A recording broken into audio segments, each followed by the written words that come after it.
चलो जी, वीडियो शुरू करने से पहले हो जाए एक छोटा सा रिवीजन। जैसा कि हमने पिछले वीडियो से सीखा कि पत्थरबाजी से प्रेरणा लेकर वैज्ञानिकों ने पार्टिकल एक्सेलरेटर में सब एटॉमिक पार्टिकल्स को टकराने का मन बना लिया और भारत सरकार ने कश्मीर में हो रही विचित्र वैज्ञानिक गतिविधियों पर बैन लगा दिया, जिसका तर्क भारत सरकार ने यह दिया कि अब से इस तरह के प्रयोग सिर्फ पार्टिकल एक्सेलरेटर में ही किए जाएंगे और अगर किसी ने ऐसा प्रयोग भारतीय सेना के खिलाफ किया तो उसकी पिछाड़ी को अच्छे से लाल कर दिया जाएगा। चलो चलो एंटरटेनमेंट बंद, अब सीधा चलते हैं मुद्दे पर। तो हमें ये तो पता चल गया कि जॉन डाल्टन मैनचेस्टर की यूनिवर्सिटी में बनाई गई लेबोरेटरी में अपने प्रयोग करते जा रहे थे, जिसके परिणाम स्वरूप हमें Dalton's law of partial pressure मिल गया। चलो फास्ट फॉरवर्ड में दौड़ने के बजाय कहानी को विस्तार से समझते हैं। आओ बताता हूँ डाल्टन के दिमाग में चल क्या रहा था। डाल्टन ने एक कंटेनर में गैस भर के उसका प्रेशर नाप लिया और उसके बाद इसी तरह से दूसरे और तीसरे कंटेनर में भी भरी हुई गैसेस का प्रेशर नाप लिया। फिर तीनों गैसेस को एक ही कंटेनर में मिलाकर उनका इकट्ठा प्रेशर नाप लिया और जोड़कर देखने पर तीनों गैसेस का इकट्ठा प्रेशर अलग अलग गैसेस के प्रेशर के सम के बराबर आ गया और इस तरह से मिला हमें Dalton's law of partial pressure. पर इसका फायदा क्या हुआ? फायदा अभी दिखाता हूँ। फायदा ये जो आप पानी में छलांग लगाते हो ना, ये कभी कभी आपके फड़फड़ाते हुए फेफड़ों के लिए अत्यंत पीड़ादायी हो सकती है। नाम अच्छा है, फड़फड़ाते हुए फेफड़े। चलो चलो नो मोर जोक्स। तो आओ डाल्टन के दिए हुए लॉ को स्कूबा डाइविंग से जोड़ते हैं। पर उससे पहले ये जान लो कि समुद्र तल यानी जमीन पर हमारे फेफड़े कैसे काम करते हैं। हम जिस हवा में सांस लेते हैं उसमें 78% नाइट्रोजन और 21% ऑक्सीजन होती है और बाकी का 1% बची हुई गैसेस में बटा हुआ है। अब आप पूछोगे ऐसा भेदभाव क्यों? तो भैया ऊपर वाले की माया ऊपर वाला ही जाने। हमारे एटमॉस्फेयर में गैसेस का डिस्ट्रीब्यूशन ऐसे क्यों हुआ, इसके ऊपर साइंटिस्ट लगे हुए हैं अपनी रिसर्च करने में। पता लगा तो मैं जरूर बताऊंगा। अब जो मैं बता रहा हूँ उसे सुनना बहुत ध्यान से। मान लो ये पॉलिथीन है आपके फेफड़े जिसमें भरी हुई है हवा। अब पहुंच गए हम इसे लेके पानी के नीचे, तो पानी के दबाव के कारण हवा हो जाएगी कंप्रेस और उसका वॉल्यूम जाएगा घट। और ये तो आप जानते ही होंगे कि प्रेशर बढ़ने के साथ साथ गैस का वॉल्यूम कंप्रेस होने की वजह से घट जाता है। लेकिन जैसे ही आप ऊपर आओगे तो प्रेशर जाएगा हट और वॉल्यूम फिर से हो जाएगा नॉर्मल। अब यहाँ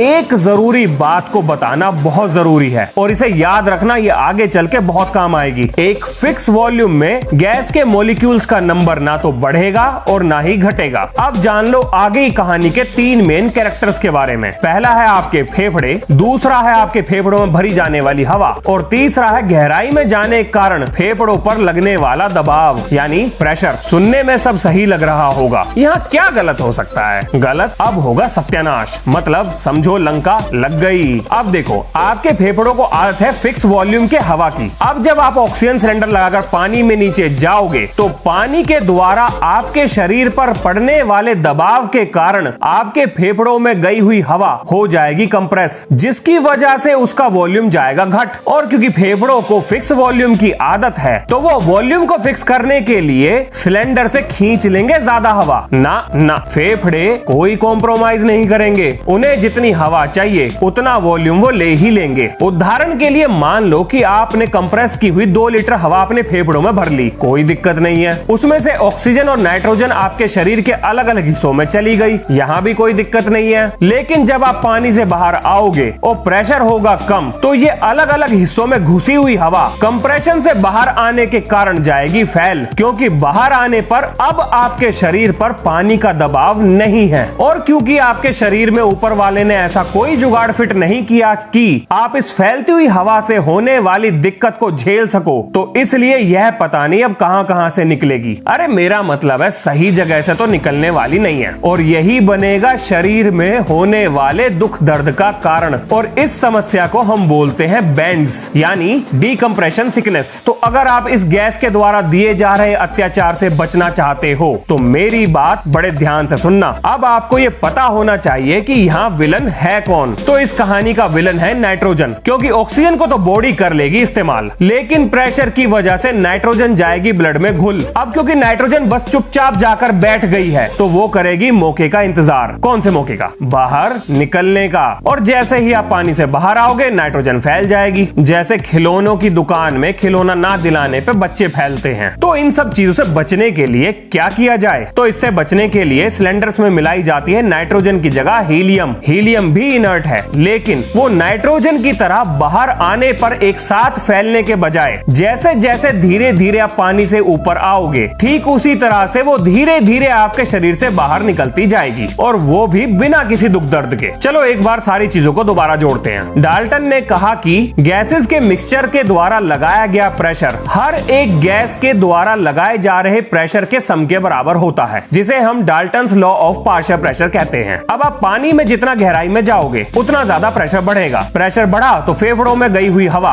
का वॉल्यूम घट जाएगा, वॉल्यूम घटा तो फेफड़े खींच लेंगे और हवा, जिसमें मिली हुई नाइट्रोजन घुस जाएगी आपके ब्लड में, और पानी से बाहर आते ही वो करेगी निकलने की कोशिश, जिससे होगा आपको डिकम्प्रेशन सिकनेस। तो बचने के लिए सिलेंडर में नाइट्रोजन की जगह मिलाई जाएगी हीलियम। अब देखो यहाँ डाल्टन के द्वारा दिया गया पार्शियल प्रेशर का चार्ट। इस चार्ट में जमीन पर आपके फेफड़ों में गई हुई हवा में 21% ऑक्सीजन और 79% नाइट्रोजन होगी, लेकिन जैसे ही आप 10 मीटर की गहराई पे पहुंचेंगे तो ऑक्सीजन का प्रतिशत बढ़ के हो जाएगा 42 और नाइट्रोजन पहुंच जाएगी 158% पर। यहाँ ध्यान देने वाली बात यह है कि आपके फेफड़ों में गई हुई हवा का वॉल्यूम फिक्स है, लेकिन उसके अंदर ऑक्सीजन और नाइट्रोजन के मॉलिक्यूल्स की संख्या पहले से दुगनी हो गई है। तो इसी तरह से जैसे जैसे गहराई बढ़ेगी ऑक्सीजन और नाइट्रोजन की संख्या भी बढ़ती जाएगी। तो ये था Dalton's law of partial pressure. और आज के प्रवचन में बस होगा इतना ही अत्याचार। ये वीडियो कुछ ज्यादा ही सीरियस नहीं हो गई? अरे कोई ना, मजे करने के मौके अभी बहुत मिलेंगे। आगे की कहानी में जानेंगे कि किसने उठाया जिम्मा एक एटम को तोड़ने का। लेकिन जाने से पहले आपके लिए एक सवाल, पानी में नीचे जाने पर ऑक्सीजन सिलेंडर में प्योर ऑक्सीजन भर के क्यों नहीं ले जाते? क्या जरूरत है हीलियम मिलाने की? और दूसरा, स्कूबा की फुल फॉर्म क्या होती है? हाँ, स्कूबा की भी फुल फॉर्म होती है।